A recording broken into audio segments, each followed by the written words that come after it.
Bonjour, mes amis. Il y a eu un petit malentendu par rapport à ma présence ici ce matin.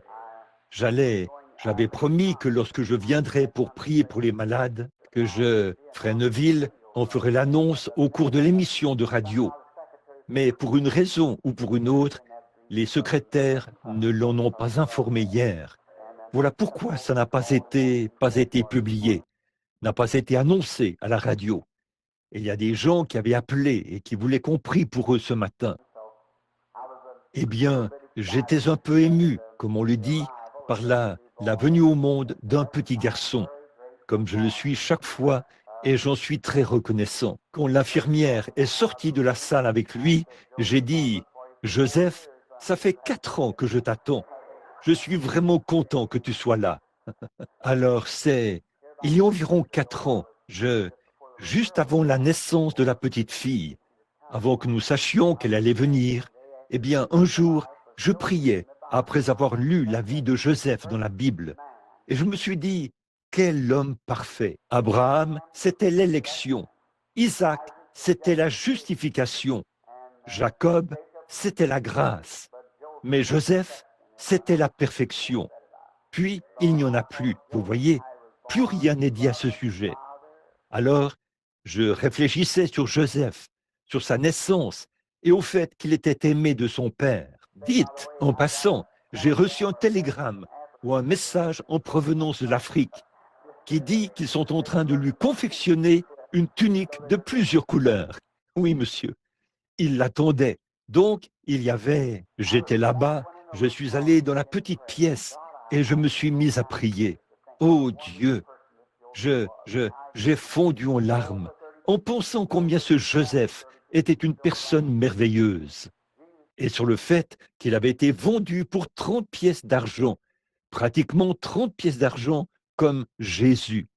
Jésus, Jésus, Judas, excusez-moi, a vendu Jésus. Et il était sorti du tombeau, vous savez, et s'est assis à la droite de Pharaon. Et personne ne pouvait voir le roi sans passer par Joseph. Et lorsque la trompette sonnait, tout genou fléchissait sur son passage. C'est la même chose pour Jésus, vous savez. Toute langue confessera. Je suis donc allé là et je me suis mis à prier. Or, il y a 3 dimensions dans lesquelles les gens vivent. La première est la dimension humaine. La deuxième est celle de la révélation divine. Et la troisième est celle des visions. Bon, par exemple, la prière. Quand on prie pour quelqu'un dans la dimension humaine, on dit, eh bien, j'espère que tu te rétabliras. Tu vois, je l'espère. Je mets ma foi avec la tienne. J'essaie d'utiliser toute la foi possible. Ça, c'est humain. La deuxième est celle de la révélation divine. Quand quelque chose vous est révélé, vous le savez alors, dans votre cœur, que la chose va arriver, bien qu'il n'y ait rien d'autre que cette révélation. Et la troisième est celle des visions. Et ça, évidemment, c'est ainsi dit le Seigneur. C'est absolument certain. Alors, c'est entrer dans cette dimension-ci.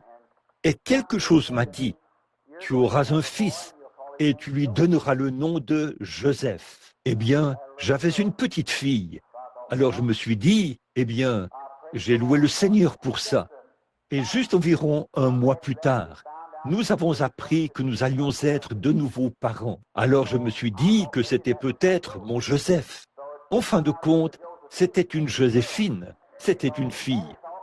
Tant de gens pensaient que j'avais dit que c'était Joseph. J'ai dit, non, non, je n'ai pas dit que c'était Joseph. Et certains ont dit, eh bien, n'avez-vous pas dit que vous avez une vision à ce sujet? Vous savez comment les gens confondent les choses. J'ai dit, j'ai les bandes où j'en parle. Voyez, venez écouter. Je n'ai jamais dit que c'était Joseph. J'ai dit, le Seigneur a mis dans mon cœur que j'aurais un fils du nom de Joseph. Vous voyez, j'ai dit, je ne sais pas comment, quand, ni quoi, mais ça s'accomplira. Donc, je ne savais pas. Peut-être, peut-être que j'aurai 6 filles avant de l'avoir, mais il viendra. Eh bien, cela n'a jamais quitté mon cœur. Et nous sommes allés de l'avant. Et alors, l'autre jour, il est arrivé. il est là. Alors je suis très reconnaissant pour lui. Nous savons que quand le Seigneur promet quelque chose, le Seigneur fera ce qu'il a promis. Voyez, forcément, pour être Dieu, il doit tenir sa parole. Je peux pas tenir la mienne parfois, et vous ne pouvez pas tenir la vôtre. En effet, nous faisons des promesses avec de bonnes intentions, mais nous ne sommes pas capables de les honorer. Les circonstances, les difficultés et autres nous amènent à un point où parfois nous ne pouvons pas faire ce que nous voulons. Mais Dieu est capable de tenir sa parole et il le fera. C'est tout simplement impossible pour lui de ne pas le faire. C'est pour ça que nous l'aimons tant ce matin. Nous nous reposons sur cette parfaite assurance que Dieu a la puissance de garder notre dépôt jusqu'à ce jour-là. Bon, dehors, il fait mauvais temps, mais c'est suffisamment frais dans le tabernacle, de sorte qu'on ne se sent pas étouffé. Et il n'y a pas assez de gens ici pour qu'on soit serrés les uns contre les autres et qu'on soit debout dans les rangées. Mais à mon avis, c'est un bon moment pour commencer l'enseignement de la parole. Ces dernières heures, j'ai fait de grands efforts pour voir si le Saint-Esprit, j'ai même envoyé Billy, qui est au fond, pour les cartes et tout, afin de se préparer pour une ligne de prière. Mais pourtant, je ne peux pas, je n'ai aucun contrôle là-dessus. C'est lui qui a le contrôle sur moi, voyez-vous. Je n'ai rien à voir là-dedans. Tout dépend de ce que lui dit à ce sujet. Maintenant, frère Neville, qui est ici, a annoncé les réunions de réveil du frère Crank près d'ici. Je ne connais pas cet homme. Lorsque je revenais de l'hôpital hier soir, je suis juste entré pour voir le frère Roberts a fait projeter son film là-bas hier soir. Et tout au fond du bâtiment, il y avait frère Crank et son père. Frère Crank lui-même n'est qu'un jeune homme. Il semble avoir peut-être 20 ou 21 ans, quelque chose comme ça. Mais son père est avec lui. Il y a aussi frère Matheny de New Albany, un pentecôtiste. Bon, je crois que ce frère Crank est lui aussi pentecôtiste. Donc, ces hommes étaient très gentils. Ils voulaient me confier les services de la semaine prochaine. Et, bien évidemment, je ne pouvais pas le faire, vous savez. Puis, il se demandait si je serais là samedi soir. Je ne sais pas encore. Je lui ai dit que je verrais. Frère Coble était là-bas et il voulait que je sois chez lui vendredi, samedi et dimanche prochain. Et frère Hall est censé se rendre à Milltown un soir de cette semaine. Donc, la semaine prochaine, nous partirons pour l'été. Et donc, j'ai de petites réunions ça et là. Je ne sais pas exactement où elles auront lieu. Je lui ai dit que je lui reviendrai là-dessus un peu plus tard. Ma femme se porte vraiment bien et j'apprécie vraiment les prières de chacun de vous. C'était uniquement grâce aux prières. Comme nous avons un auditoire mixte, je ne peux pas dire ce qui s'est passé, mais elles ne sont pas censées être en travail pendant la durée normale. Mais elle a été pendant des heures et des heures et des heures. Voyez, dans ces circonstances, d'habitude, le cœur s'emballe et les deux meurent sur le champ. Mais par la grâce de Dieu, elle se porte mieux qu'elle ne l'a jamais été lors de toutes les autres naissances. Donc, je sais que ce sont vos prières qui ont contribué. Et j'apprécie vraiment cela de tout mon cœur. Et prions maintenant. Nous avons la venue de ce petit garçon a marqué un tournant dans ma vie.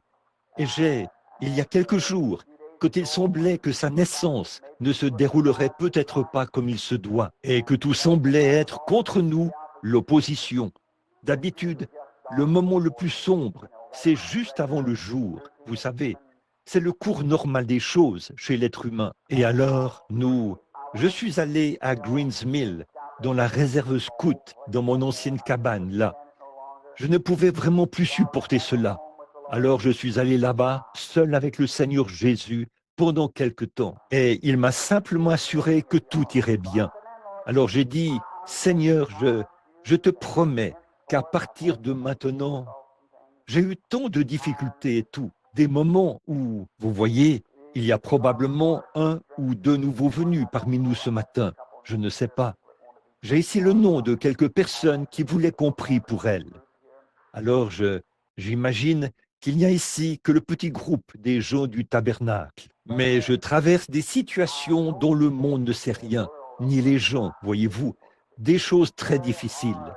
C'est que l'ennemi travaille sur ses lignes intérieures, vous savez. À l'extérieur, on ne le remarque pas. Ce sont les lignes intérieures qui déchirent. Et donc, je rencontre cela de tous côtés. Alors mais je m'attends à cela. Je suis un peu...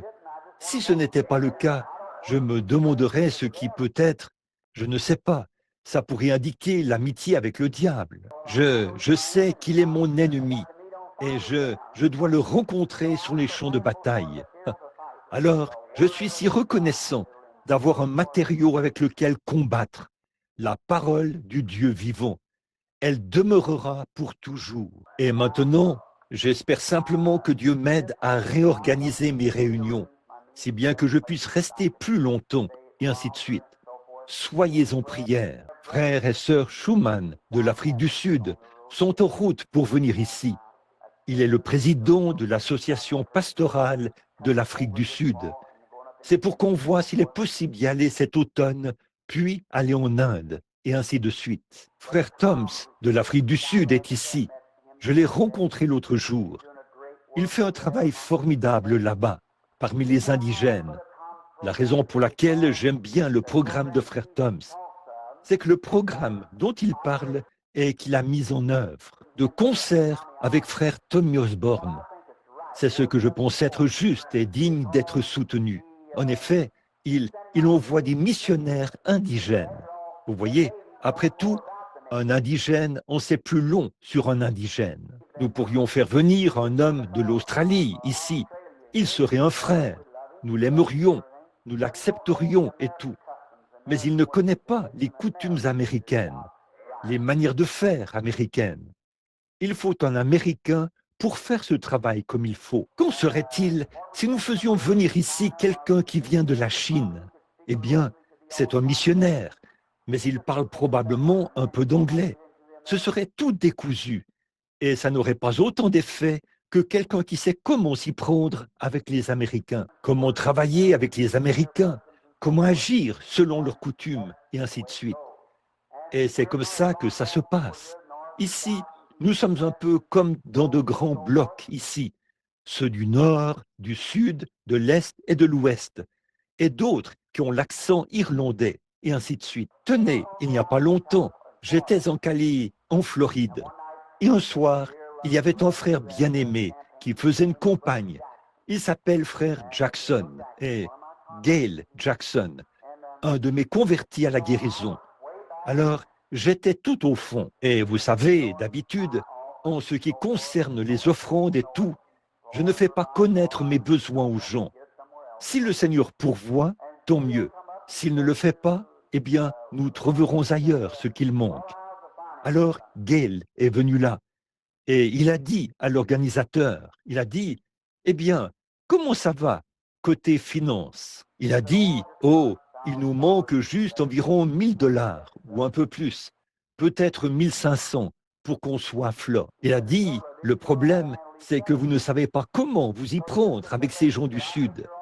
Alors, il est monté là-haut, il a dit, me permettriez-vous de recueillir les offrandes pour vous ce soir? Il a dit, oui, mais pas question de mendier quoi que ce soit, parce que Frère Branham s'en prendrait à nous à cause de ça.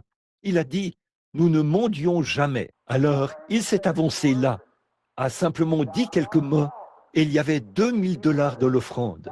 Il a dit, vous voyez, Frère Baxter, vous ne savez simplement pas comment vous y prendre avec les gens du Sud. C'est tout. Donc, c'est comme ça.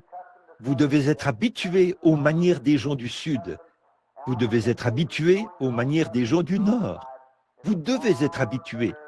Et je pense qu'un indigène, comme il connaît ses propres coutumes et sa propre tribu, c'est une bien meilleure façon une bien meilleure personne à envoyer pour traiter avec leur propre peuple que tous ces gens taillés sur mesure que nous avons. Vous comprenez? C'est vrai. Donc, je suis très reconnaissant pour les frères. Bon, ce matin, je veux vous parler juste pendant un petit moment. Je ne sais pas. C'est probablement la dernière réunion où j'aurai l'occasion d'être avec vous pour quelque temps. Nous allons maintenant à Mâcon, en Géorgie. Et si j'ai bien compris, c'est parrainé par 42 églises baptistes du Sud. Puis, de là, nous irons à Denver pour la réunion internationale des hommes d'affaires chrétiens du plein évangile. Ensuite, je dois me rendre au Canada pour un bref moment. Et après cela, nous verrons ce que frère Schumann, à ce moment-là, où nous irons outre-mer, ou si nous continuons aux États-Unis. Bien évidemment, frère Mort établit tous les programmes, l'itinéraire, et pour ce qui est d'ici. Et il sera avec nous là-bas, où nous rencontrerons frère Schumann. J'espère que frère Schumann viendra ici pour que vous fassiez tous sa connaissance et qu'il ait l'occasion de vous parler ici, au tabernacle, une fois. C'est un homme très bien, lui et sa femme. Il m'a traité comme un frère quand je suis allé en Afrique. Alors, traitez-le de la même manière quand il viendra par ici, dans l'amour du Seigneur. Maintenant, après que je suis arrivé, j'ai su, on m'a dit que frère Neville n'avait pas eu l'information pour l'annoncer lors de l'émission. Je l'écoutais. Combien écoute l'émission? Je vous le dis, les cantiques sont sublimes. Et là, la prédication va un peu plus haut que cela. C'était vraiment un bon message hier. Vous appréciez tout cela? Ce n'est pas pour le faire rougir, mais c'est la vérité. Si je pensais que frère Neville faisait quelque chose de mal, je lui demanderais de venir dans le bureau pour discuter de tout ça avec lui et prier là-dessus. S'il fait quelque chose de bien, je tiens à lui en parler. Vous voyez, on se sent mieux comme ça. Les belles petites cartes et les cadeaux que vous savez tous, qui ont été envoyés aux petits garçons là-bas, je tiens à vous dire que je les apprécie aussi. Ma femme envoie son amour et ses salutations à chacun de vous. Et maintenant, prenons la bonne vieille parole bénie que voici. Mais juste avant, adressons-nous à lui, l'auteur, avant de le faire. Notre Sauveur bien-aimé, nous venons pour utiliser ton nom, juste pendant quelques instants, alors que nous nous approchons du Tout-Puissant, le Créateur, celui qui t'a conçu dans le sein de la Vierge, et elle a enfanté cet être merveilleux, qui est le médiateur entre les vivants et les morts, le seul chemin, le seul médiateur. Et nous sommes si heureux de savoir que par sa divine promesse, il nous a donné ses paroles.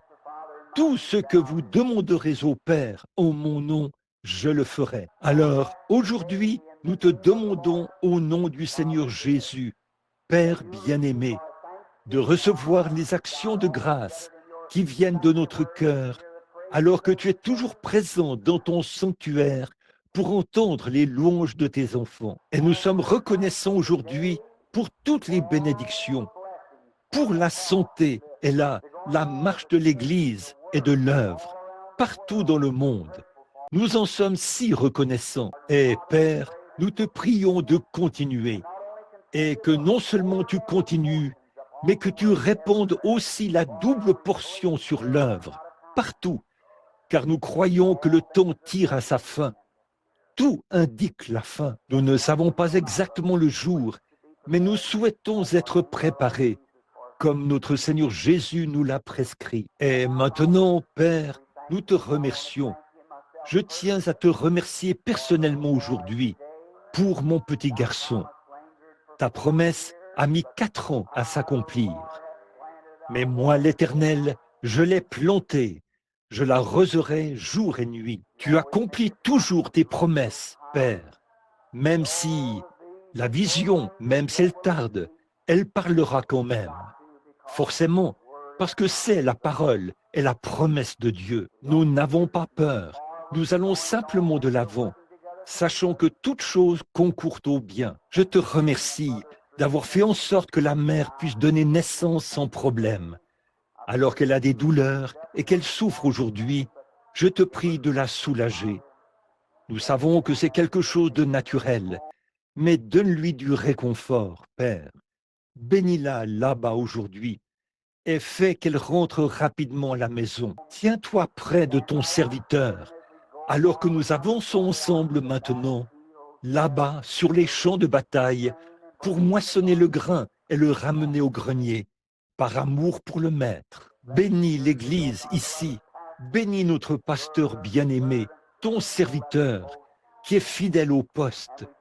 Nous te prions de bénir tous les diacres, les administrateurs et tous les autres.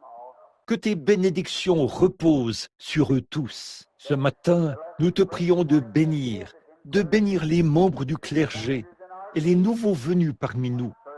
Et quand le service sera terminé, puissions-nous dire, comme ceux qui revenaient d'Emmaüs, notre cœur ne brûlait-il pas au-dedans de nous à cause de sa présence? Entre dans la parole, Père, que le Saint-Esprit vienne et qu'il s'empare de la parole. Je n'ai rien prémédité, je ne sais quoi dire, mais je remets tout entre tes mains.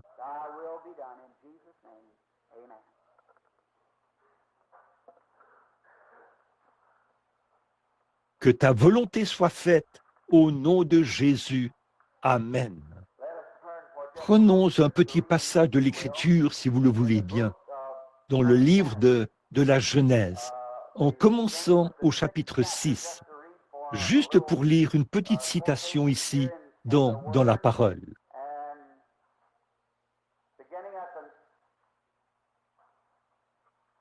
Commençons au verset 8 du chapitre 6. Et le sujet de ce matin, si Dieu le veut, nous prendrons seulement quelques minutes pour donner un enseignement tiré de la parole, avant de prier pour les malades, et après, le pasteur terminera le service. Nous prions que Dieu multiplie et qu'il bénisse.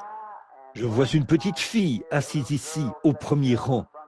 Je crois que sa mère est assise là, Je pense que nous avons prié pour cet enfant il y a quelque temps. Il me semble, pour autant que je m'en souvienne, qu'elle ne pouvait pas marcher, ou quelque chose comme ça.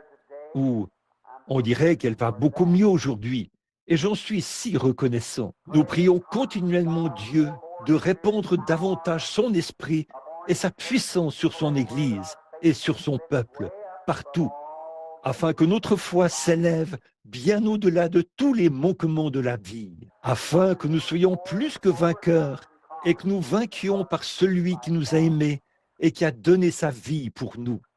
Maintenant, pour vous qui avez vos Bibles, mais Noé trouva grâce aux yeux de l'Éternel. Voici la postérité de Noé. Noé était un homme juste, intègre dans toute sa génération. Noé marchait avec Dieu. Noé engendra 3 fils, Sem, Cam et Japheth. La terre était corrompue devant Dieu. La terre était pleine de violence. Le Seigneur regarda la terre, et voici, elle était corrompue, car toute chair avait corrompu sa voie sur la terre. Alors le Seigneur dit à Noé, « La fin de toute chair est arrêtée par devers moi, car ils ont rempli la terre de violence. Voici, je vais les détruire avec la terre. Fais-toi une arche de bois de gopher. Tu disposeras cette arche en cellules, et tu l'enduiras de poids en dedans et en dehors. » Que le Seigneur ajoute maintenant ses bénédictions à la lecture de sa parole. Ce matin, je veux parler, si Dieu le veut, ou donner un enseignement plutôt sur la parole, pendant quelques instants, sur l'arche, ce que signifiait l'arche, ce que préfigurait l'arche, et ce dont l'arche était un type. Car l'arche est tout ce qui se trouve dans l'Ancien Testament était un type parfait de Christ. Et Christ est l'accomplissement de tout l'Ancien Testament. Ça s'est accompli en Jésus-Christ.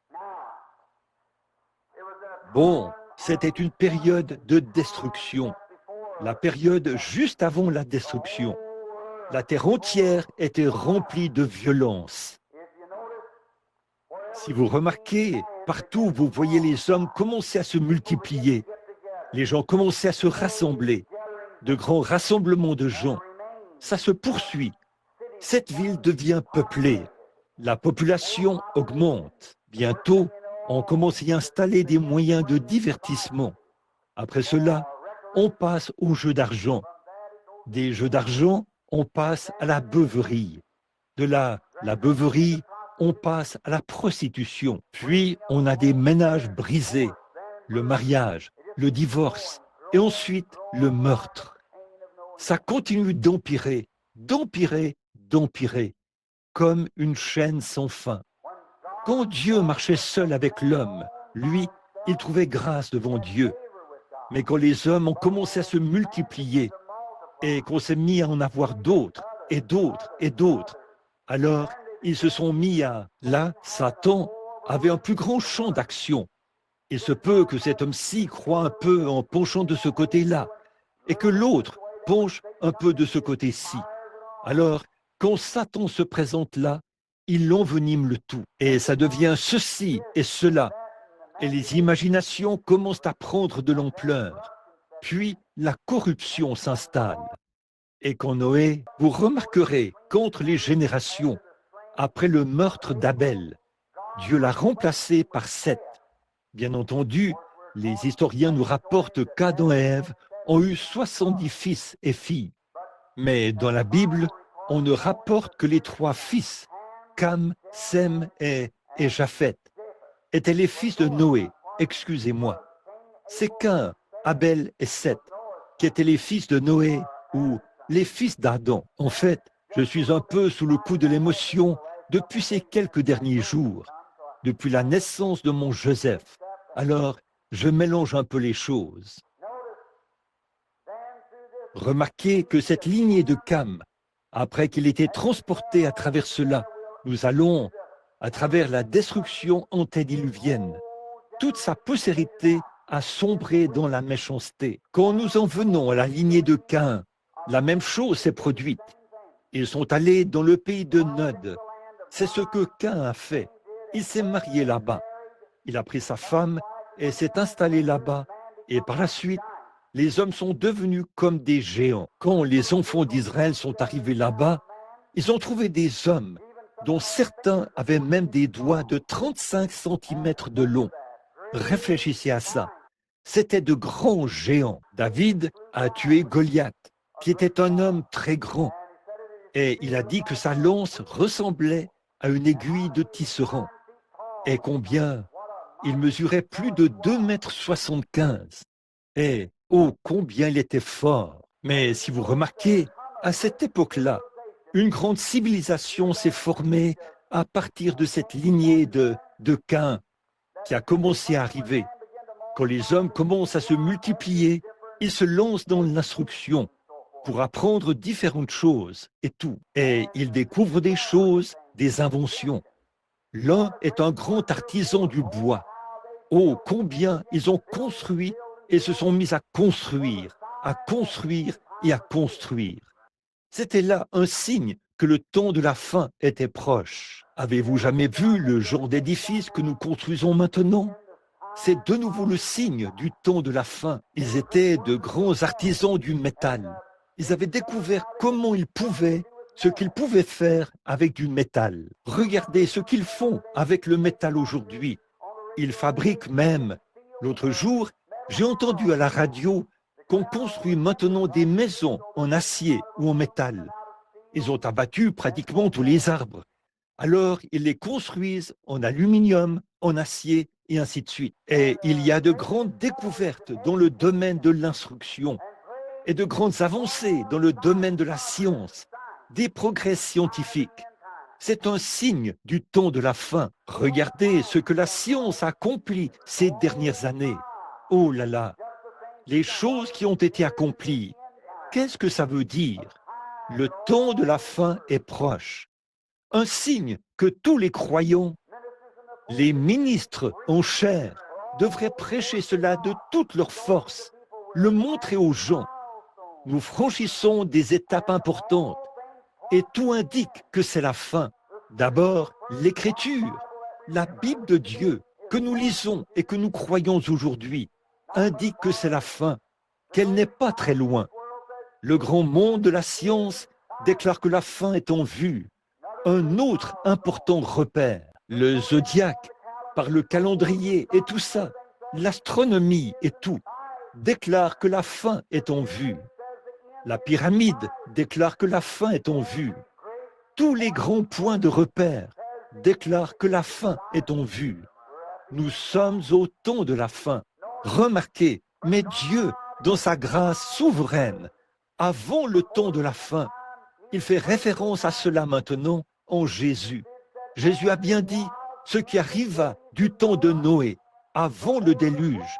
Ce que les gens faisaient, ce genre de choses se reproduira. Et nous le voyons. Donc, à moins que nous soyons spirituellement aveugles, nous pouvons le voir. Ouvrez les yeux, regardez autour de vous. Il y a une si grande différence entre un aveugle physique et un aveugle spirituel. Je crois que si j'avais à faire un choix, je choisirais l'aveuglement physique, à tous les coups.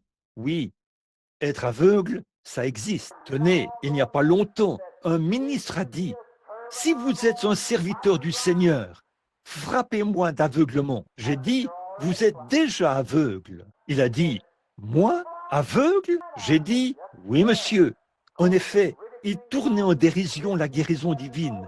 Il tournait en dérision le baptême du Saint-Esprit et disait que ça n'existe pas. J'ai dit, vous êtes aveugle. Il a dit, non, ça c'est quelque chose que vous avez fabriqué. J'ai dit, c'est l'Écriture. La Bible le dit. Il a dit, quand l'entendement a-t-il déjà été aveuglé? J'ai dit, eh bien, de nombreuses fois. Jésus, s'adressant à vos pères, a dit, pharisiens aveugles, vous avez des yeux et vous ne voyez pas. C'est vrai. Mais si seulement vous aviez reconnu le temps, j'ai dit, une fois, Élisée, ce grand prophète, était là-bas à Dothan. Et toute l'armée des Syriens avait encerclé Élisée là-bas afin de le capturer. Et Géasi a dit ceci, il a dit, Père, ils sont sur nous. Toute la ville est encerclée par l'armée des Syriens. Il a dit, eh bien, ceux qui sont avec nous sont en plus grand nombre que ceux qui sont avec eux. Il a dit, voyons, les voilà. Je ne vois personne d'autre que toi. Il a dit, ô Dieu, ouvre ses yeux. Et quand ses yeux se sont ouverts, il a regardé. Et voici que tout autour de ce vieux prophète, il y avait des chars de feu. Les collines étaient en feu. Il y avait les anges de feu. Il s'est avancé vers cette armée et il a dit, il les a frappés d'aveuglement. Il s'est avancé. Comment? Pas physiquement. Dans un sens, ils étaient physiquement aveugles. Il s'est avancé et a dit, cherchez-vous Élisée? Il était lui-même Élisée. Ils ont dit, oui, nous le cherchons. Il a dit, venez, suivez-moi, je vais vous conduire à lui. Ils ne le savaient pas. Ils étaient aveugles. Et aujourd'hui, des hommes sont frappés d'aveuglement parce qu'ils rejettent Dieu, la miséricorde. Il ne reste plus que le jugement. Mais Dieu, dans son amour et sa miséricorde, a donc pourvu d'un moyen, de sorte qu'avant même que le jugement divin frappe, il y aura un moyen. Dieu pourvoit d'un moyen d'y échapper pour tous ceux qui désirent marcher dans cette voie. Ça, c'est sa miséricorde, de pourvoir d'un moyen d'y échapper. Ne voulons pas qu'aucun périsse, mais voulons que tous arrivent à la repentance. Il est dans le monde aujourd'hui. Il opère des signes et des prodiges. Et il suscite des gens. De grandes choses se produisent. Montre des signes en haut dans le ciel et sur la terre. Des signes de soucoupes volantes dans les airs. Et même le Pentagone et tous les autres ne savent pas quoi en penser. Des signes en haut dans le ciel. Et sur la terre, la guérison des malades, la résurrection des morts, les yeux des aveugles qui s'ouvrent, les mauvais esprits qui sont chassés, l'évangile est prêché, des signes qui précèdent sa venue. Ne voulons pas qu'aucun périsse, mais que tous puissent se prosterner dans l'humilité et dans la douceur pour se repentir. Mais ceux qui rejettent Christ doivent marcher dans l'aveuglement. Qu'en serait-il aujourd'hui si je refusais d'avoir la vue, qu'elle me soit ôtée? Si je refusais de garder mes yeux, je prendrais quelque chose pour les crever. Dans ce cas, je ne veux pas voir. C'est ce qu'il en est spirituellement. Si un homme refuse de regarder dans la parole de Dieu pour voir le plan et voir Dieu, il se crève automatiquement les yeux. Il se ferme lui-même les yeux aux choses de Dieu. Quel jour, quel temps, quelle leçon nous devrions apprendre aujourd'hui en regardant autour de nous au temps de la fin. Mais Dieu, dans sa grâce souveraine, du temps de Noé, il a dit, maintenant, je veux que tu ailles préparer le moyen pour tous ceux qui désirent échapper à ce jugement. N'est-ce pas merveilleux? Dieu, ne voulant pas qu'aucun périsse, pourvoit d'un moyen d'y échapper pour ceux qui voulaient accepter le moyen que Dieu avait pourvu pour y échapper. Alors il a dit, Noé, je veux que tu fasses une arche. Or, le mot arche signifie un petit coffre ou un lieu où s'échapper, un refuge. On mentionne 3 d'entre eux dans l'Ancien Testament. Et nous voulons maintenant examiner ces 3-là pendant quelques instants. Tous ces 3 étaient un type d'une seule grande arche, Christ, pour l'Église d'aujourd'hui. 3, c'est une confirmation. Toutes les choses anciennes ne sont que des préfigurations. L'autre jour, j'étais assis au bord d'un ruisseau et je lisais au sujet de ces mères israélites qui ont donné naissance aux patriarches. Et chacune d'elles, au moment de donner naissance, prononçait son nom pendant qu'elle était en travail, disant ce qu'il serait et ce qu'il serait au dernier jour. Sans savoir ce qu'elle faisait, elle marmonnait. Prenez Genèse 49 et regardez ces types, ce qu'il en est d'eux au temps de la fin, où ils seront, et observez ce qu'il en est. C'est juste là. Oh là là, oh, si seulement nous pouvions parfois ouvrir nos yeux et notre oreille spirituelle, afin que lorsque la parole est proclamée, nous prenions conscience de ce qu'il en est et que l'Esprit nous le révèle. Je prie maintenant que le Saint-Esprit prenne ces choses de Dieu et les mette dans notre cœur, celui de chaque homme, femme, garçon et fille présent. L'arche, il y en a une que Noé a construite, un moyen d'échapper. La deuxième qui est mentionnée, c'est celle dans laquelle Moïse avait été mis. La troisième était l'arche du témoignage pour Israël. Et la quatrième, toutes les autres se sont accomplies dans la quatrième, qui est Jésus-Christ. Revenons maintenant en arrière et commençons par la première arche dans la Genèse pour voir comment les préparatifs ont été faits pour cette arche. Et voyons si ce n'est pas un type parfait de Christ. Et tous ceux qui se sont rassemblés dans chaque arche ou sous la ont été réconciliés par cette arche. Tous ont été préservés à travers le jugement. Et aussi vrai qu'ils ont été préservés dans les types, à combien plus forte raison serons-nous préservés en Christ, le véritable antitype de toutes les arches. Oh, il est merveilleux. Alors, nous remarquons qu'à cette époque-là, Dieu a parlé à Noé. Il a dit, « Je veux que tu la fasses avec une certaine sorte de bois. » Bon, ce n'est pas n'importe quelle sorte de bois qui ferait l'affaire. Nous devons prendre une certaine sorte de bois. Il faut que ce soit du bois de gopher. Le bois de gopher, là, c'était... J'ai étudié ici, il y a quelques semaines, pour savoir ce qu'était le bois de gopher. Et c'était un bois souple, malléable. Et là, c'est ce dont était faite l'arche. C'était un bois qu'on pouvait facilement appliquer, un bois malléable. Ça, c'est le croyant. Une fois entre les mains de Dieu, retranché de sa propre justice, de cet arbre, il devient malléable entre les mains du constructeur, non pas flottant à tout vent de doctrine, mais qui est malléable, à même de se fondre parfaitement dans la parole de Dieu, pour être facile à utiliser. Et nous remarquons que c'était un bois capable d'absorber l'humidité facilement, qui absorbe l'humidité. Et maintenant, voilà une chose. L'homme qui est malléable entre les mains de Dieu, il pourrait être quelque chose de grand pour Dieu, ou vous pourriez être quelque chose de grand pour le diable. Or, si l'arche était construite avec du bois qui était malléable et qui absorbait l'eau, il ne suffirait que de peu de temps pour qu'elle se gorge d'eau, et elle coulerait immédiatement. Elle deviendrait lourde, parce que le bois de gopher est vraiment léger, et l'eau s'y infiltrerait complètement. C'est tout à fait ce que je pense aujourd'hui. Voilà, c'est ça.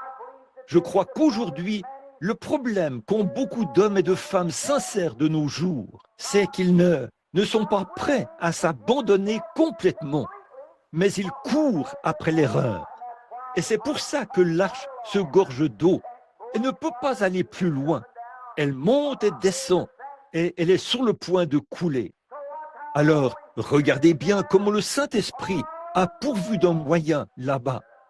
Mais il ne pouvait pas tenir le coup en continuant comme ça. Alors Dieu a dit à Noé, enduis-la de poids, en dedans et en dehors. Enduis les deux côtés de poids. Alors j'étudiais ce dont la poix était faite. Je suis retourné chercher ça. Je suis retourné dans un vieux dictionnaire. Et j'ai commencé à voir ce que signifiait la poix.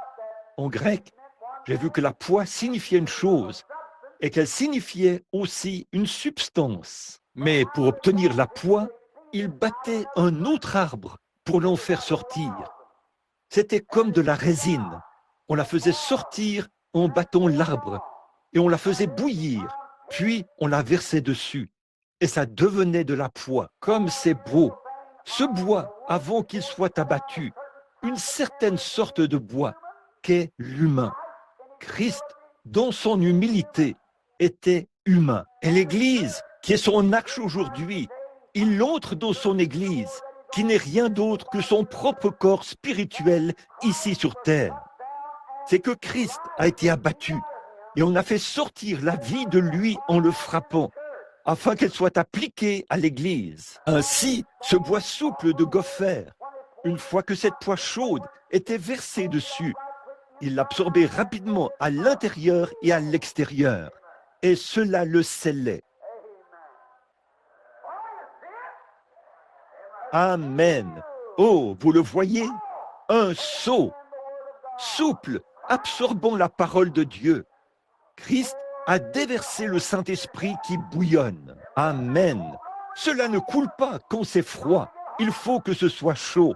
Ce qu'il nous faut aujourd'hui, c'est une réunion du Saint-Esprit à l'ancienne mode, bouillonnante, déversée. Il prenait ce bois souple de gopher et avec la grande louche, il déversait cela sur ce bois de gopher, qui était vraiment souple. Il était prêt. Puis, à l'intérieur tout comme à l'extérieur, cette poix pénétrait les parois et l'enrobait pour devenir comme de l'acier. Aucune eau ne pouvait s'y infiltrer. C'était une protection. Et tout homme qui vient reçoit Christ et est revêtu du Saint-Esprit. Sa pensée est tellement fixée sur une seule chose qu'il ne voit rien d'autre que Christ. Il ne se soucie plus du monde. Vous pouvez le heurter, le percuter, le mettre à la porte, faire tout ce que vous voulez. Mais il est enrobé complètement. Autrement dit, il est scellé. Toutes les fissures sont scellées.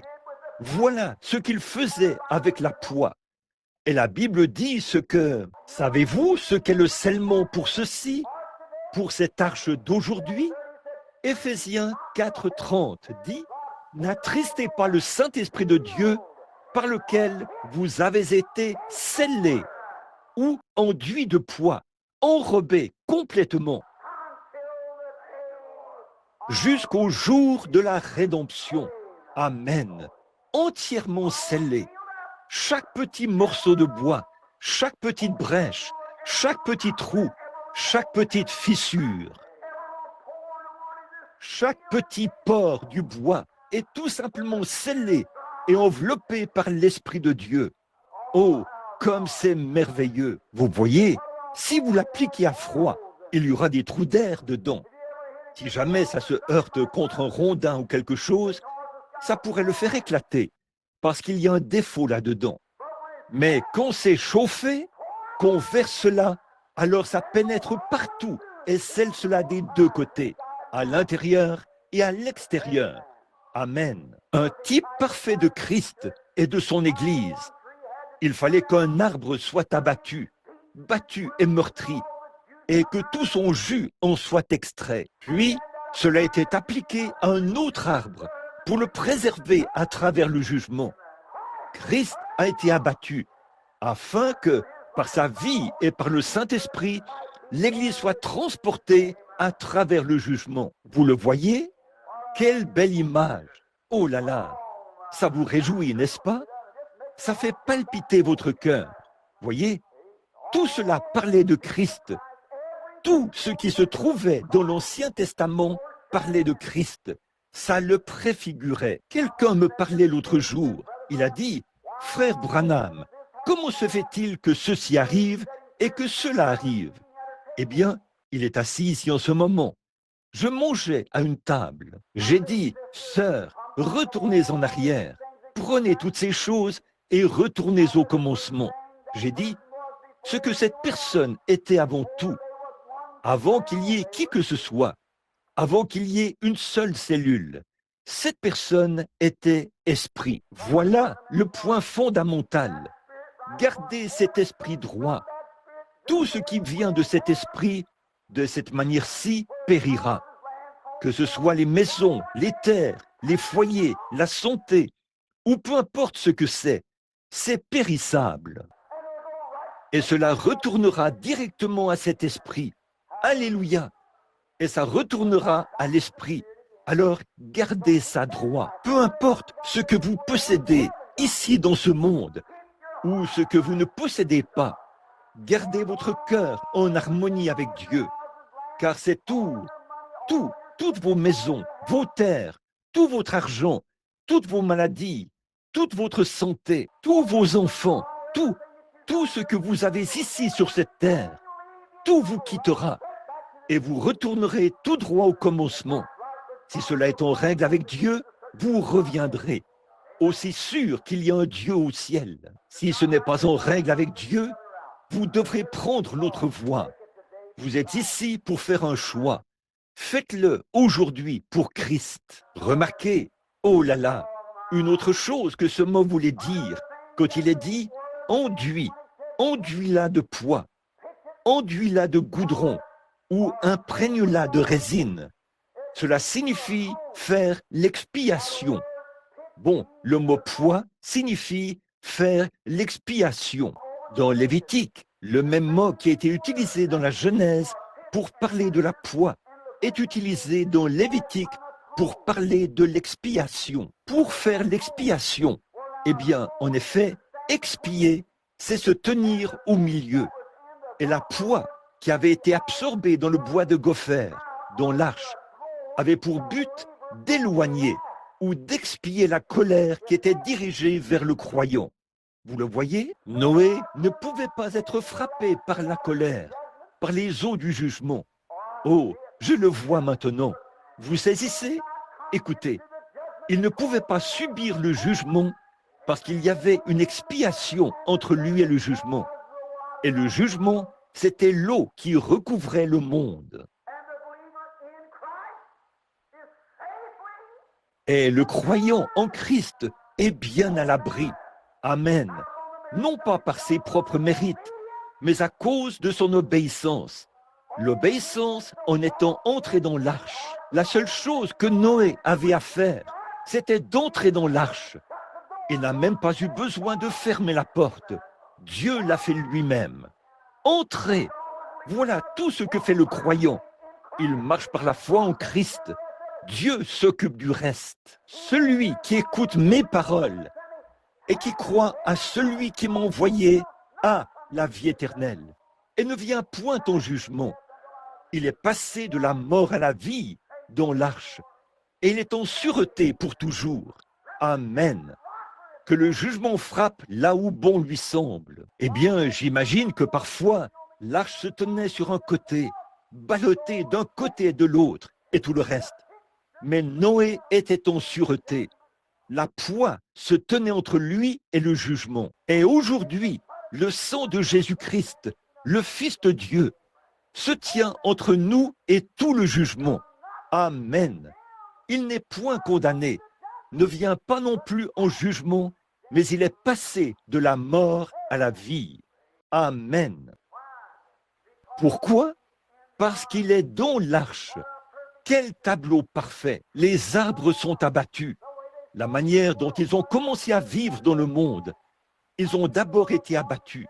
C'est-à-dire que tout homme, il vient au monde, né dans le péché, enfanté dans l'iniquité, et est venu au monde en disant des mensonges. Fini, haïssable, impie, loin de Dieu, étranger, sans espérance, sans Christ, voué à mourir et à aller dans la tombe d'un pécheur, prêt pour le jugement.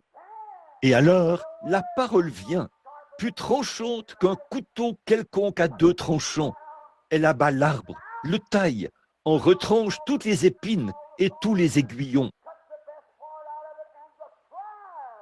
Elle en coupe la meilleure partie, qui est malléable, amen, dans la main du constructeur, Christ. Puis sa vie a été répandue au calvaire, afin que, par l'effusion du sang, il puisse faire une expiation pour protéger l'homme qui est dans l'arche de sécurité. Oh là là, quel tableau! Et pour obtenir la poix dont on allait l'enduire, car ça allait se gorger d'eau, je tiens à vous faire remarquer ceci. Un homme qui se contente de dire « Eh bien, je crois la parole. Je vais simplement prendre ceci, cela. » Sans le sang, vous êtes à la merci du monde. Peu importe combien vous êtes dans l'arche, combien vous êtes une arche ou la planche que vous êtes, il faut que vous soyez enduit de poids, imbibé, entièrement imbibé du Saint-Esprit, ce qui empêche le monde d'entrer. Alors, je veux que vous remarquiez comme c'est beau. Alors il fallait qu'un autre arbre soit abattu, un proche parent, qu'il soit abattu, et battu jusqu'à ce que toute la résine en sorte. Et cette résine était ensuite déversée sur l'autre arbre qui avait été abattu, afin de le préserver. Amen.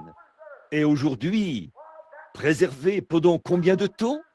Eh bien, ce péché, il y a 6000 ans, et il voit la vieille arche, encore là, reposant sur le sommet d'une montagne. Aucun autre bois n'a jamais résisté à cela, et ne le fera jamais. Pourquoi? Il était enduit de poids provenant de la mort d'un autre. L'arche est toujours là, enduite de poids en dedans et en dehors, en tant que mémorial de ce que la poix fera. Oh, quelle image parfaite de ce qu'est Christ! La position du croyant en Christ, une fois qu'il est en Christ, qu'il est enduit de poids à l'extérieur, avec tout ce que vous avez à faire, l'arche est préparée. La seule chose que vous avez à faire, c'est d'entrer et de croire. Remarquez, Noé, quand il est entré, c'est la seule chose qu'il avait à faire, c'était d'entrer. Dieu a fermé la porte et il était en sûreté jusqu'à ce que les jugements soient passés. C'est Dieu qui a fermé la porte, c'est Dieu qui l'a ouverte.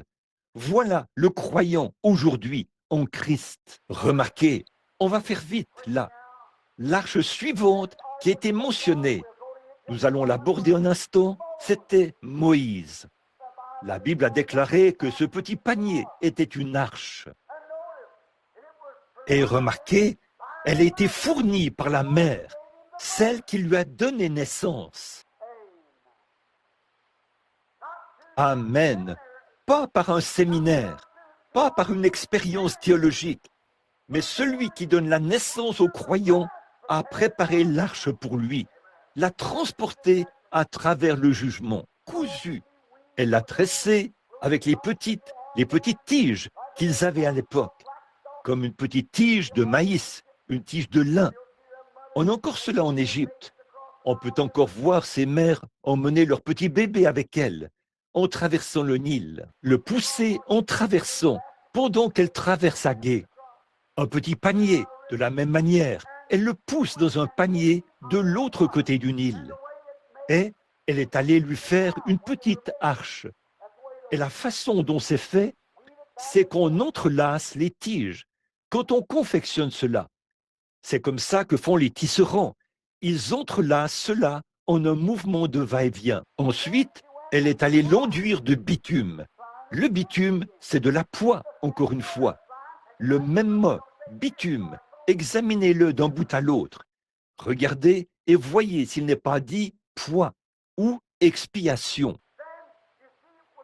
Alors, voyez-vous, les tisserands tressaient les tiges et en les entrelaçant, ils laissaient de petits trous là-dedans pour que cela retienne la poix. Oh là là, combien le croyant, quelle honte aujourd'hui que nous soyons tous séparés. L'un est méthodiste, l'autre baptiste, et l'un est luthérien, et l'un est unitaire, et l'un est trinitaire. C'est pitoyable. Ils devraient tous être étroitement liés. Ensuite, la poix est déversée sur eux. Alors tout colle bien ensemble. Ils se cimentent, ce qui crée une protection. C'est merveilleux. Déverser la poix dessus. Ensuite, le petit bébé Moïse a été déposé dans le panier et poussé dans le jugement de l'eau. L'eau signifie toujours la masse et les foules de gens. Le tout petit là-bas, probablement qu'il avait une petite couverture sur le visage, là-bas sur l'arche, là-bas sur le Nil. Le courant est rapide et il est là, descendant le cours d'eau, à travers les roseaux et les joncs, et les alligators et tout le reste, partout sur le Nil. Et la pluie, les orages, les tempêtes qui soufflaient sur l'eau, les grands vents. La petite arche a vogué sur cela sans problème. Pourquoi? Parce que le sacrificateur était dans l'arche. Amen. Il était un sacrificateur. Il était un législateur. Il était un roi. Noé aussi. Noé aussi était un père. Et le père lui-même, qui avait fait l'arche, était dans l'arche avec ses biens. Christ, notre Père, qui a fait l'arche avec son propre sang, est à l'intérieur de l'arche, avec le croyant, en train de communier. Oh là là, comme tous les enfants et tous les animaux écoutaient Noé prêcher, pendant que les jugements s'abattaient sur cela, qu'ils se déversaient. L'arche chevauchait les flots. Elle était éprouvée d'un côté et de l'autre. Noé a dit, restez tranquilles, les enfants. Dieu a fait cette arche. Elle est construite selon ses instructions. Elle résistera à tout ce que le diable peut envoyer contre elle. Noé, dans l'arche, en train de prêcher, éloigné du jugement. Le petit Moïse, là-bas, regardant vers le ciel éclairé par les étoiles, la nuit, alors que le vent souffle et hurle partout. Le vieux Nil qui se soulève et les crocodiles qui s'approchent du panier. Alléluia! En sûreté, protégé, il y avait là une expiation entre lui et tous les orages et les vents violents que le diable pouvait envoyer. Rien ne pouvait renverser cette petite arche. Il a continué à flotter. Je peux voir le glorieux Saint-Esprit qui se tient au-dessus de lui. Je peux voir les anges de Dieu assis tout près, l'épée à la main. Non, monsieur, rien ne va l'atteindre. Je peux voir le diable essaye de faire couler l'arche là-bas. Et Noé qui chante « Jésus, garde-moi près de la croix » ou quel que soit le chant qu'il chantait. Tous les démons de l'enfer ne pouvaient pas la faire couler parce qu'elle était construite selon les instructions de Dieu. Une expiation avait été faite entre le jugement et la miséricorde. Ça, c'est chaque croyant aujourd'hui. Peu importe combien cela peut sembler difficile, combien la vie peut sembler difficile, tant que vous êtes en Jésus-Christ, il n'y a rien de présent, rien de futur qui ne puisse atteindre votre âme. nous séparer de l'amour de Dieu en Jésus-Christ. Amen. Le diable lâchera sur vous tous les vents de l'enfer. Mais Dieu a une expiation qui se tient entre vous et cela. Vous flotterez sur toutes les vagues. Vous traverserez tous les bonds d'alligator. Où a-t-il accosté?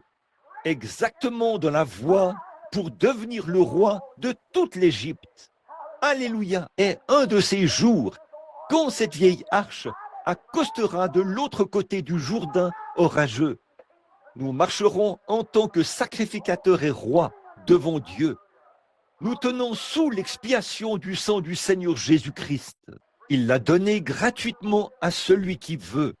L'expiation, la miséricorde. Dans l'Ancien Testament, il a dit, « Maintenant, tu feras une arche. » Et il a précisé le bois, du bois d'acacia, ou vous pouvez la fabriquer avec ce bois-ci. Dans la Bible, on l'appelle du bois de sittim, mais en réalité, cela s'appelle du bois d'acacia.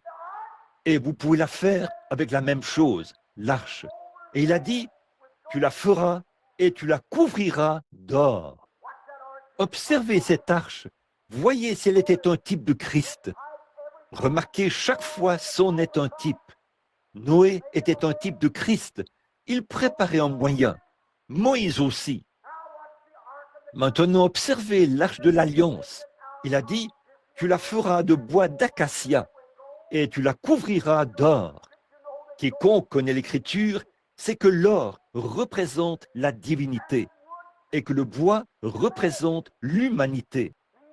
Vous voyez, il a dit, tu la recouvriras, la couvriras d'or sur le bois.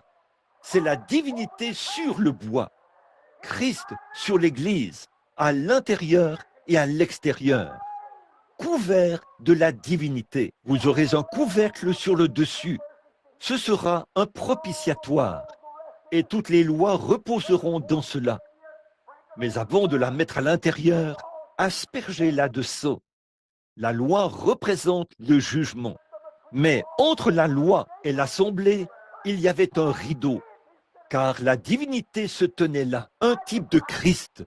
Entre la colère de Dieu, le jugement en enfer, entre cela et le croyant, se trouve la divinité, lui-même, Christ, qui se tient là, avec une expiation qui a été faite pour nous sauver de nos péchés et pour nous guérir de nos maladies. La divinité se tient là, entre le jugement. La loi, c'était un juge. La loi jugeait, mais l'expiation se trouvait entre le croyant qui avait confessé et le jugement. Le jugement se trouvait là, dans l'arche, prêt à être appliqué. Mais à ce moment-là, il ne pouvait pas l'être, car une expiation se trouvait entre lui et le croyant. Et le croyant est venu y accepter Christ, dont l'ombre est le type. Le sang versé a été aspergé sur le propitiatoire. Alors, il obtenait miséricorde et il pouvait repartir en se réjouissant parce qu'il était affranchi du jugement. Il n'y a donc maintenant aucune condamnation pour ceux qui sont en Jésus-Christ, qui marchent non selon la chair, mais selon l'esprit. Et quand un homme sait qu'il est mort aux choses du monde, et que ceux qui entrent en Jésus-Christ et qui marchent selon le Saint-Esprit, et non par les voies de ce monde de péché, il n'y a aucune condamnation pour lui. Il peut regarder l'enfer et le jugement en face et se réjouir. Parce que là, il y a le sang de Christ qui fait l'expiation, qui se trouve entre lui et le jugement. Amen. Voilà, le croyant, une fois qu'il est entré, le couvercle est fermé et c'est réglé pour toujours. Amen. L'or, la divinité, couvre le dessus et le dessous et tout autour, enveloppé dans la divinité. Tout homme qui entre en Christ est enveloppé dans le Saint-Esprit et ils deviennent des fils et des filles de Dieu. Là, dans cet or battu, on le chauffait et le battait. Et celui qui battait l'or, il battait l'or. Il devait le battre avec un marteau.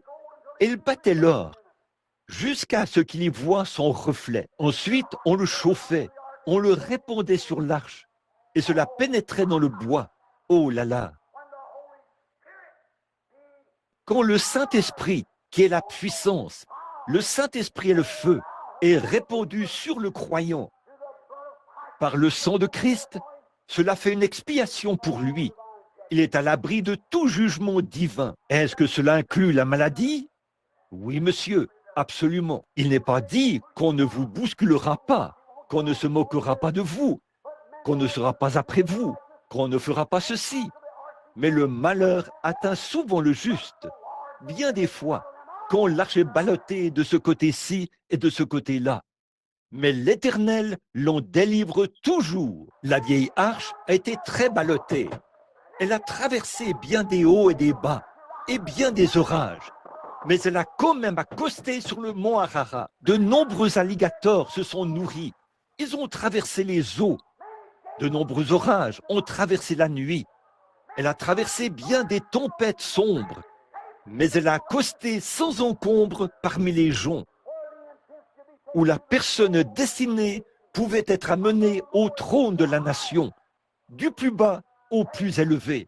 Amen. Nous, misérables, malheureux, du plus bas de tous les insectes, du plus bas de toutes les créatures, corrompus moralement, morts spirituellement, nous pouvons être élevés de ce lieu par l'arche du sang du Seigneur Jésus-Christ, pour être des fils et des filles, des rois et des sacrificateurs pour Dieu.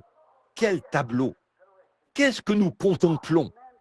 Comment l'homme peut-il rejeter une telle proposition que Dieu a faite avec l'homme? Voilà une autre chose que je veux que vous remarquiez. Quand l'arche est arrivée à sa place, il a dit, « Tu y poseras une couronne d'or sur le dessus. » Autrement dit, quand l'arche a été enduite de poids tout autour, avec tout cela, la loi était à l'intérieur. Puis remarquez une autre chose, le pain cachère ou la manne, qui était tombée au début. Cette manne était dans le pot, elle était gardée à l'intérieur de l'arche. Eh frères, si vous avez déjà goûté à Dieu pour voir qu'il est bon, entrez dans l'arche une fois, car c'est là que se trouve la manne. Pas dans un vieux credo libre, charnel ou quelque chose du genre, mais en Christ à l'intérieur. Entrez par la porte et Dieu fermera la porte derrière vous pour empêcher les jugements d'entrer. Remarquez, quand il est entré, il a pris cette arche. Aussi la verge d'Aaron avait été placée là et elle a bourgeonné. Une vieille verge qui était morte, un bâton, un bout de bois, rien de plus que ce morceau de bois qui est là, où toute vie l'a quitté. C'est sec au possible. Mais une fois qu'elle était placée dans ce lieu saint, elle a repris vie. Chaque pécheur, peu m'importe combien terne, combien sombre, quelle a été votre vie, dans la présence de Christ, vous vivrez de nouveau. Vous vous épanouirez et vous fleurirez. Et vous serez nourris de l'esprit. Combien vous êtes malade, ça n'a pas d'importance. Vous vivrez encore dans la présence de l'expiation. Quelle chose extraordinaire! Quelle chose nous contemplons! Quelle écriture! Quel Dieu! Comme c'est parfait! Quel fondement sûr! Tout le reste n'est que sable mouvant.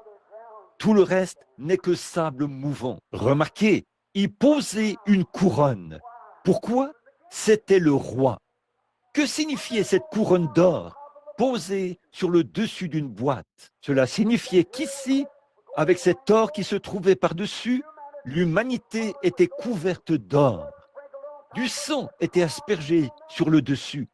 Et une couronne était posée sur cela. Quel type parfait de Christ et de sa divinité, de son amour! Il est venu dans le monde et il s'est placé sur l'humanité, son Église, ses croyants. Sur cela, il a aspergé son propre sang et il sauvera celui qui veut. Et deux anges, faits d'or battu, et les ailes pointées l'une vers l'autre au propitiatoire, où chaque croyant vient, confesse ses péchés, reçoit la réconciliation pour son péché. Le voilà. Maintenant, regardez-le. La couronne d'or, est-ce que ça représente Christ? Oui. Quand Christ était ici sur terre, il était couronné d'une couronne d'épines pour verser le sang. C'est vrai, Mais chaque croyant qui passe par ce sang versé retire cette couronne d'épines et le couronne de gloire, de louange et d'honneur. Chaque croyant qui entre dans sa présence accepte ce sang qui coule de son front, qui était pressé d'épines là, et le couronne de gloire, de louange et de majesté, en tant que roi des rois, en tant que guérisseur, en tant qu'alpha, oméga, en tant que le commencement et la fin, en tant que le conseiller, le prince de paix, le Dieu puissant, le Père éternel. Noé était le père dans son arche. Moïse était père dans son arche. Christ est le père dans son arche. Avec ses sujets, vous, l'Église, le croyant, bien à l'abri. Je veux que vous remarquiez, encore une fois, comment s'approcher de cette arche. On passe par un chemin qui, remarquez, chaque homme qui entrait dans cette arche devait passer premièrement par le parvis extérieur. La chose suivante qu'il devait traverser, c'était le voile intérieur. Ensuite, il entrait dans le Saint des Saints.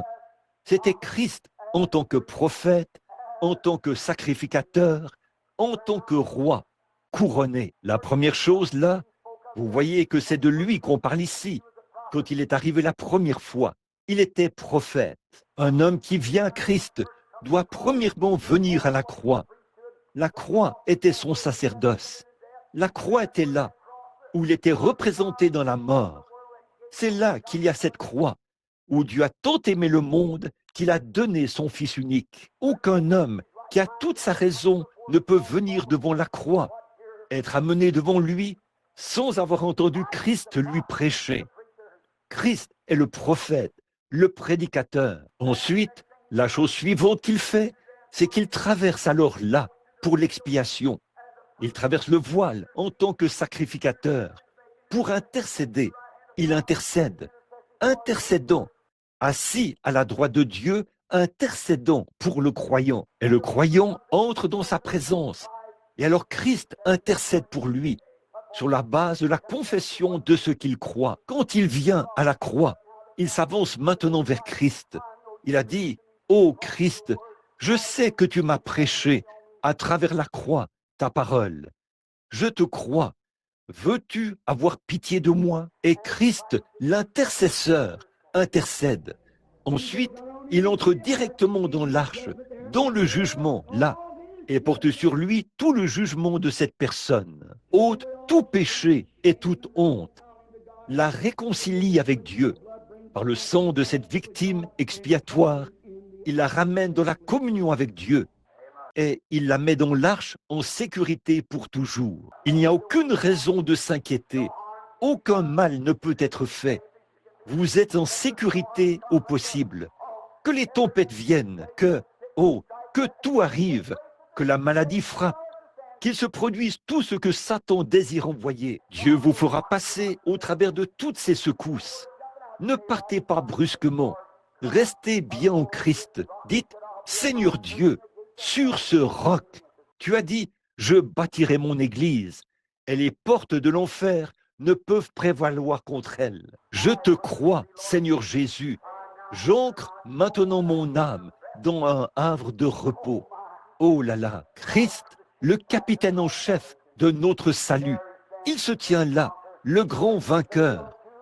Il a déchiré le voile en deux et a renversé tous les murs de séparation, de supplication. Il a invité à venir celui qui veut y avoir part à sa vie, à être couvert de ses bénédictions divines, afin qu'aucun jugement ne vous frappe. Et si le jugement frappe, cela ne peut pas vous faire de mal. Il se peut que vous soyez malade pendant quelque temps. Il se peut que vous ayez à passer par quelque chose pendant quelque temps. Mais souvenez-vous qu'à la fin, Christ est là. Il n'a jamais dit que cette arche se tiendra dans un petit tourbillon comme ça, où il n'y aura pas calme, aussi calme que ça puisse l'être. Non, monsieur, il n'a jamais amené un lit de roses. Il n'a jamais promis des choses faciles. Mais il a promis que la grâce vous soutiendrait durant cette période-là. Je pense au poète qui a dit « Dois-je être transporté à ma demeure céleste sur un lit de roses, alors que d'autres ont combattu pour remporter le prix et navigué à travers des mers de sang ?» Non, je dois combattre si je veux régner. Augmente mon courage, Seigneur. Oui, monsieur, ne prêtez pas attention quand les dures épreuves arrivent. Restez simplement dans l'arche et dites, ô Dieu, je suis à l'abri pour toujours. J'ai ancré mon âme dans le port du repos. Je ne naviguerai plus les mers déchaînées. La tempête peut s'élever alentour, mais en Jésus, je suis à l'abri. Que la maladie vienne, que les difficultés surgissent, que le découragement ou les cœurs brisés et que n'importe quoi se présente, ça n'a rien à voir. Nous recevons un royaume qui ne peut pas être ébranlé. Cette chose peut faire un saut en arrière et ainsi de suite. Mais Dieu vous fera entrer dans son royaume en toute sécurité un de ces jours. Restez bien dans son arche. Que le Seigneur vous bénisse alors que nous courbons la tête un instant. Notre Père Céleste, aujourd'hui, alors que nous regardons sa majesté là, nous le voyons là-bas avec Noé. Qui chevauchait ces flots? Qui était dans cette petite arche de bois de Gopher que le plus grand navire de guerre que nous ayons aujourd'hui ne pourrait supporter? La terre entière était secouée et ballottée à des milliers et des milliers de kilomètres de son orbite tout là-bas. Ça tournoyait comme un tourbillon là, et les vagues qui s'élevaient à des kilomètres de haut dans les airs. Le monde entier couvert. Ces grandes montagnes qui avaient été couvertes par les eaux, ils tournoyaient dans l'obscurité de minuit. Le jugement, des cadavres qui étaient ballottés et qui flottaient, et un petit bateau en bois de Gopher, enduit de poids en dedans et en dehors. Et ceux-là, tes croyants bien-aimés, étaient assis à l'intérieur de l'arche, en parfaite sécurité. Ils ne se souciaient de rien. Ils avaient fait exactement ce que tu avais dit de faire. Ils avaient suivi tes instructions. Et celui qui suit tes instructions ne sera ni condamné ni confus. Finalement, tu as arrêté la tempête. Les tempêtes de la vie sont passées. Alors nous sommes arrivés en toute sécurité dans un nouveau monde. Cher Père Céleste, aujourd'hui, sur la mer de la vie, agitée par la tempête, nous ne comprenons pas comment ça se passe.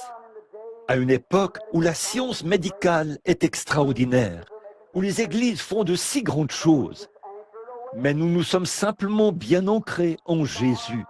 Les tempêtes viennent, les persécutions surviennent, mais nous avons suivi l'instruction. Tu nous feras passer au travers.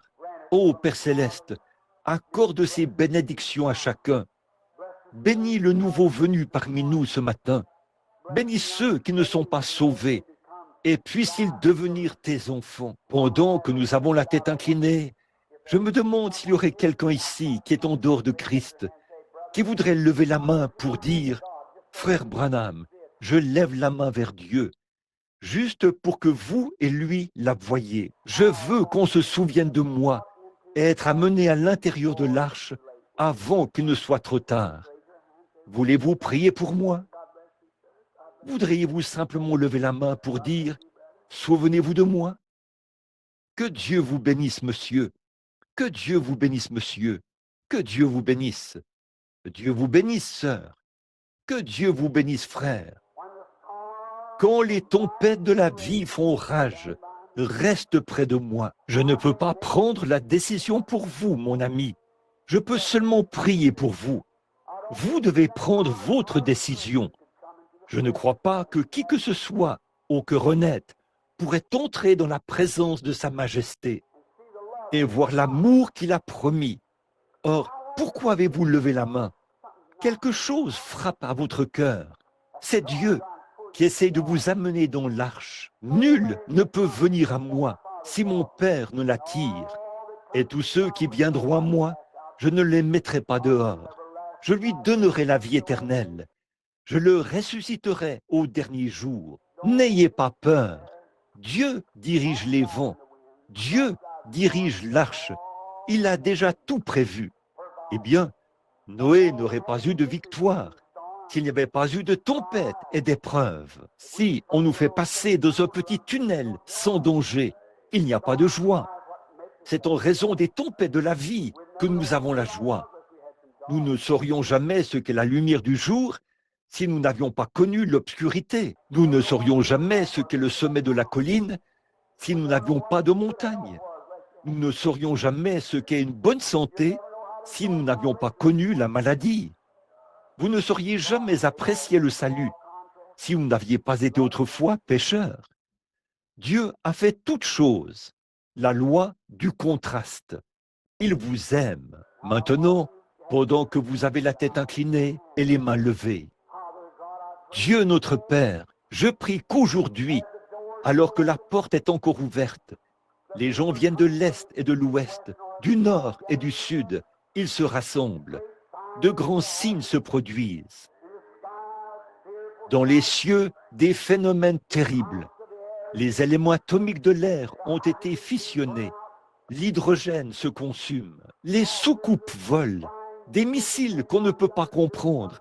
Une sorte d'intelligence, pense-t-il, qui vient d'ailleurs. Ils ne savent pas. Et la science n'arrive pas à le découvrir. Ces choses descendent mystérieusement sur la scène, à la vitesse de l'éclair. Ô Dieu, nous approchons de la fin et la grande pyramide qu'Enoch a construite. On a traversé la dernière chambre. On est maintenant prêt pour la chambre du roi, la venue du Seigneur, tout au sommet, pour la clé de voûte. Tout le calendrier de l'astronomie indique exactement ce qu'il en est. Les étoiles le déclarent, comme elles l'ont fait la première fois, quand les mages ont levé les yeux et ont vu les étoiles. Ils ont dit, voilà, le grand roi vient. Maintenant, les étoiles indiquent de nouveau ce qu'il en est. Toute la nature soupire. Le cœur des hommes est rempli de crainte. Une époque où on ne sait que faire. De l'angoisse chez les nations. Le mugissement de la mer. De grands rats de marée déferlent partout, tuant des centaines de gens de long en large sur la côte. Des voitures sans chevaux qui roulent sur les grandes routes et les routes qui sont larges. On dirait des torches qui roulent comme des éclairs. Et nous avons passé à côté de ces jalons, comme si ce n'était rien. Ô Dieu, arrête-nous au plus vite. Arrête ce monde de péché par la prédication de l'Évangile. Sauve ceux qui ont levé la main aujourd'hui, Seigneur Jésus. Accorde-le aujourd'hui. Que la miséricorde que tu as offerte repose sur chacun d'eux. Puisse-il être maintenant même. Je ne peux rien faire. Rien d'autre ne peut être fait. C'est à eux de faire le pas suivant. Tu as envoyé le Saint-Esprit. Il a mis la parole dans leur cœur. Ils ont levé la main pour indiquer qu'ils y croyaient. Tu as dit, celui qui croit ceci ne périra jamais, mais il aura la vie éternelle. Viens, Seigneur, règle la question avec eux pour toujours. Ils croient en toi, et ils croient maintenant ta parole. Comme tu l'as dit, celui qui écoute mes paroles, qui ont été prêchées, qui croit à celui qui m'a envoyé, nous le croyons, parce qu'il a cru, la vie éternelle, et ne subira jamais de jugement, mais il est passé du jugement à la vie, en sécurité dans l'arche. Seigneur, fais qu'il se lève avec de nouveaux, comme de nouveaux hommes et de nouvelles femmes, de nouveaux garçons et de nouvelles filles, qu'il quitte ce petit tabernacle aujourd'hui, où cette poignée de gens se sont rassemblés, pour vivre de nouvelles vies, pour prêcher l'Évangile, pour leur enseigner à faire exalter Christ partout. Accorde-le, Seigneur. Bénis-nous maintenant. Nous prions par le nom de Jésus. Amen.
Laissez simplement votre âme parler à Dieu.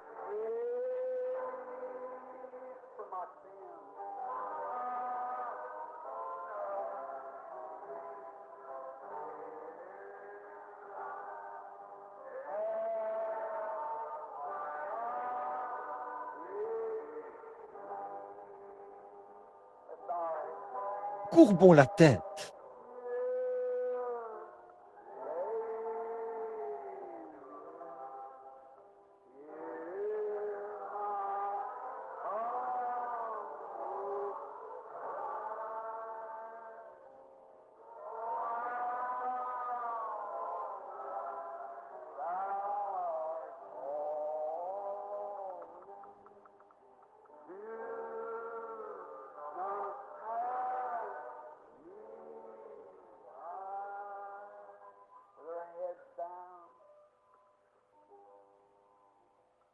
Avec nos têtes inclinées.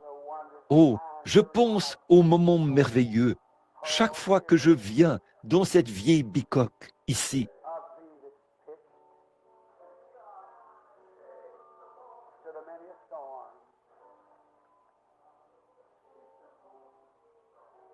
je crois qu'elle est enduite de poids, qu'elle a résisté à bien des tempêtes.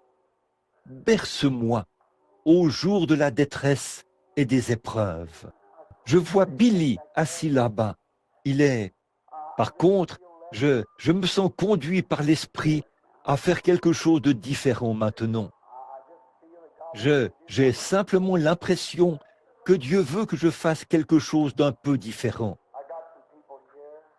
J'ai des gens ici, un certain monsieur D. Cook, un certain monsieur Long, Erwin, plusieurs autres dont le nom est inscrit sur un papier ici,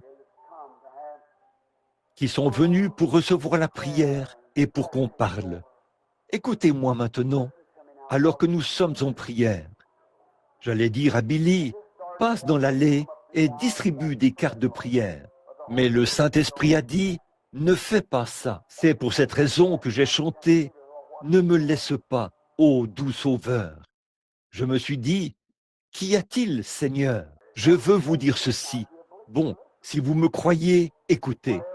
Peu importe ce que vous avez sur votre cœur, peu importe ce que vous voulez savoir, quelle que soit votre maladie, croyez-le maintenant. Il va vous parler maintenant. Il va le faire. Il va vous parler individuellement. Je le crois de tout mon cœur. Le Saint-Esprit va le faire. Vous parler, vous dire exactement ce dont vous avez besoin. Tout ce qu'il vous dit, faites-le. Si vous êtes infirme, qu'il dit, lève-toi et marche. Levez-vous et marchez.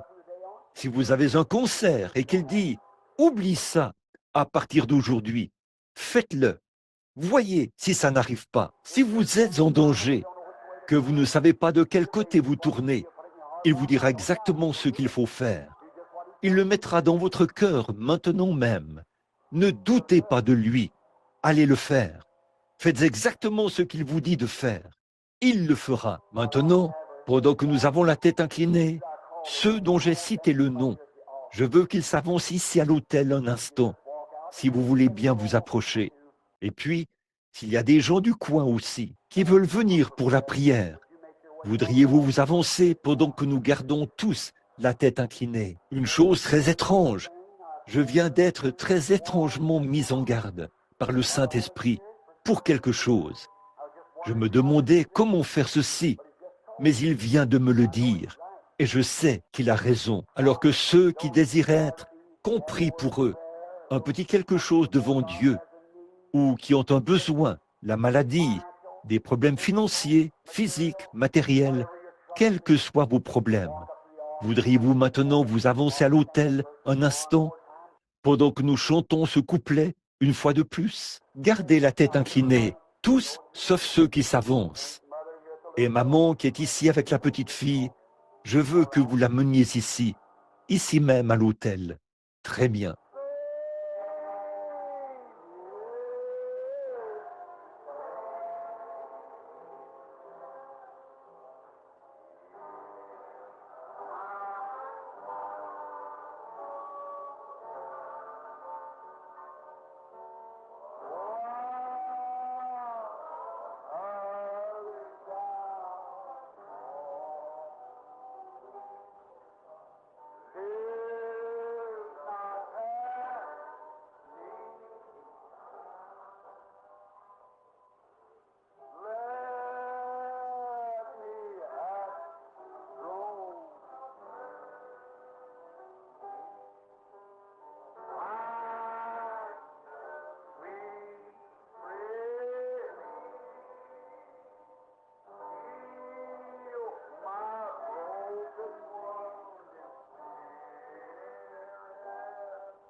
Mes amis bien-aimés, alors que vous avez la tête inclinée, j'ai essayé toute ma vie d'être tout sauf un trompeur.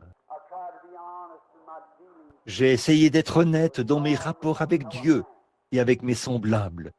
Et j'ai essayé chaque fois d'agir et de faire exactement ce que le Saint-Esprit me disait. C'est pour ça que je suis amené d'un endroit à l'autre et que j'arrête des réunions et que je vais à différents endroits. C'est parce que je suis la conduite de l'Esprit. Et ce matin, pendant que je prêchais ici, j'allais avoir une ligne de prière, faire venir, faire avancer les gens pour le discernement et parler avec eux. Mais quelque chose m'a parlé qui a dit, dis aux gens. C'est pour ça que je me suis arrêté. C'est arrivé tout d'un coup. Il a dit, demande aux gens de venir ici et dis-leur, venez me demander. S'il leur manque quelque chose, je le leur dirai. Vous vous demandez comment cette petite fille peut se rétablir. Comment vous, qui avez le cancer, vous pouvez vous rétablir. Comment vous, ici, qui souffrez de la gorge, vous pouvez vous rétablir.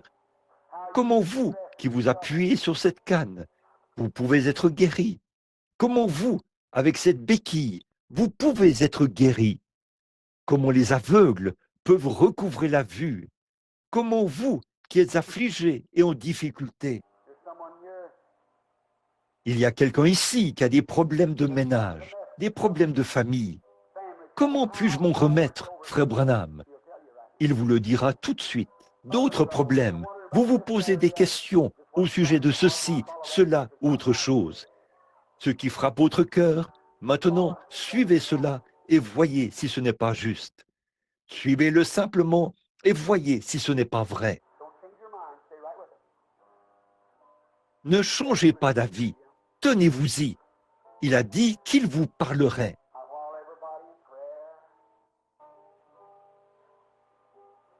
Maintenant, pendant que tout le monde est en prière, Père Céleste, bénis mon frère. Accorde-lui tous les désirs de son cœur, quoi qu'il désire. Ma sœur, ici, ô Dieu, bénis-la. Enlève la lourdeur qui se trouve dans son cœur aujourd'hui.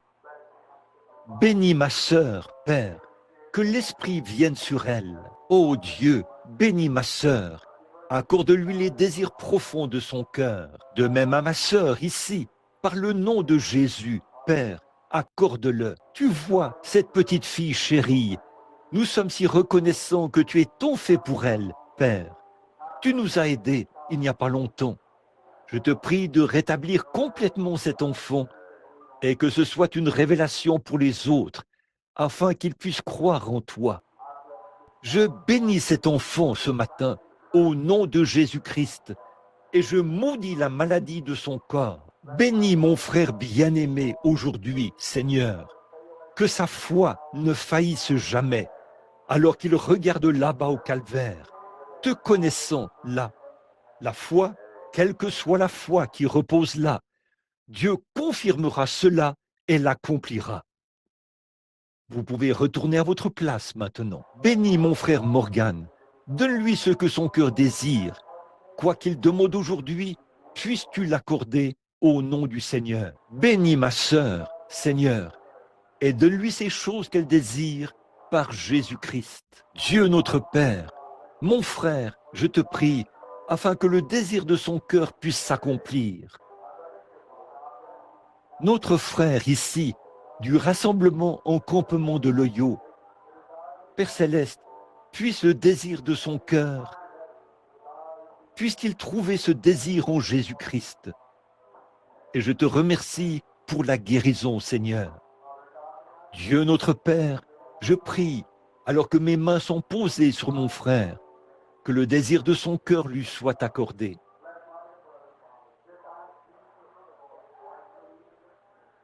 Bénis mon petit frère, Père. Voici une petite fille, Père, je la bénis.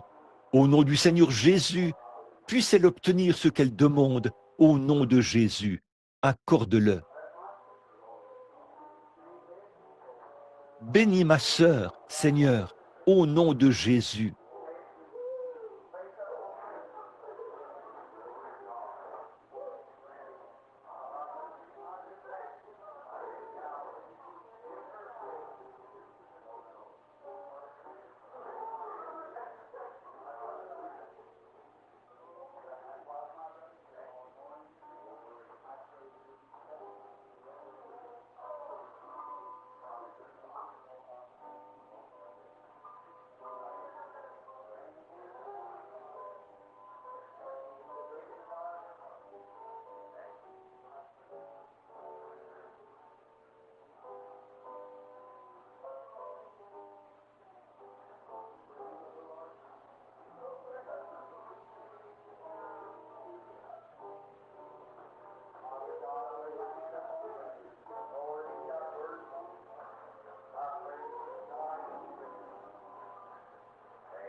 Dieu Tout-Puissant, alors que tu es le chef des cieux et de la terre, tu mets en règle le cœur de l'homme. Tu as mis les étoiles dans le ciel et elles y demeurent. Tu as suspendu le soleil dans son orbite et il reste là. Tu as placé la lune là-haut dans les cieux et tu l'as mise là pour veiller sur la mer. Tu as fixé ses bornes de sorte qu'elles ne puissent en sortir. Tu as parlé et ils ont obéi. Seigneur Dieu, tu parles au cœur de l'homme. Puisse-t-il être toujours flexible et prêt à s'imprégner de l'Esprit et à faire les choses que Dieu a commandées. Et Père Céleste, tu as parlé à mon cœur ce matin, ton serviteur indigne, et j'ai dit aux gens que tu veux parler individuellement à chacun d'eux. Et maintenant, Père, je suis descendu en commémoration de la révélation que tu m'as donnée, et je leur ai imposé les mains. Et Père, peu importe ce que tu as mis sur leur cœur à ce moment-là, ô Dieu, que ce soit là leur décision à jamais, juste là, sachant que ton esprit est ici maintenant, qu'il place cela sur leur cœur, tout à fait. S'ils sont infirmes, puissent-ils marcher. S'ils sont aveugles, puissent-ils voir. S'ils sont affligés, puissent-ils être rendus heureux. S'ils ont des ennuis, puissent-ils être ôtés. Accorde le Seigneur. S'ils essayent de prendre une décision, que la bonne décision vienne à l'instant. Puisse le Saint-Esprit révéler toutes ces choses dont nous avons besoin. Accorde le Seigneur. Nous sommes ici, à l'autel. Nous nous attendons à toi. Nous t'adorons. Maintenant, Père, s'il y en a ici à qui tu n'as pas encore parlé, puisse ton esprit se déverser maintenant. Puisse-t-il se mouvoir tout le long de cet autel, ici, et tout révéler. Fais que chaque cœur soit sûr, Seigneur, qu'il y ait une certitude absolue, afin qu'il n'y ait aucun doute nulle part. Puisse ton esprit enlever toute friction, et dans l'auditoire, ces chers gens, les bien portants, ceux qui n'ont pas d'ennui, ceux que tu as bénis, et qui sont assis ici avec santé et force ce matin. Oh, ils prient pour les autres, leurs camarades, Seigneur. Ils ont eu des problèmes semblables et ils savent que tu les as aidés. Et maintenant, Père, nous prions d'un même accord que tu envoies ton esprit et que tu confirmes tout, Seigneur, maintenant même, dans chaque cœur, alors que nous attendons humblement avec ton glorieux Saint-Esprit, qui oint, qui agit, qui fait la chose que nous estimons être juste. Accorde-le, Seigneur. Maintenant, pendant que nous avons la tête inclinée, que tout le monde est en prière, nous allons chanter quelques cantiques. Ne soyez pas inquiets maintenant. Je ne suis pas un fanatique. Vous le savez. Si je le suis, je ne le sais pas. Mais quelque chose m'a nettement parlé. Il a dit, je leur parlerai. Tu n'as qu'à leur demander de s'avancer ici. J'ai fait ce qu'il m'a dit de faire. Maintenant, pendant que nous avons la tête inclinée et que nous chantons des cantiques, voyez ce qu'il va vous dire. Tout ce qu'il vous dit, c'est lui qui parle. Oui, nous marcherons dans la lumière, cette belle lumière. Là où la miséricorde étincelle, brille autour de nous le jour et la nuit. Jésus, la lumière du monde, pendant que nous chantons doucement, que chacun soit en prière.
Quelle lumière!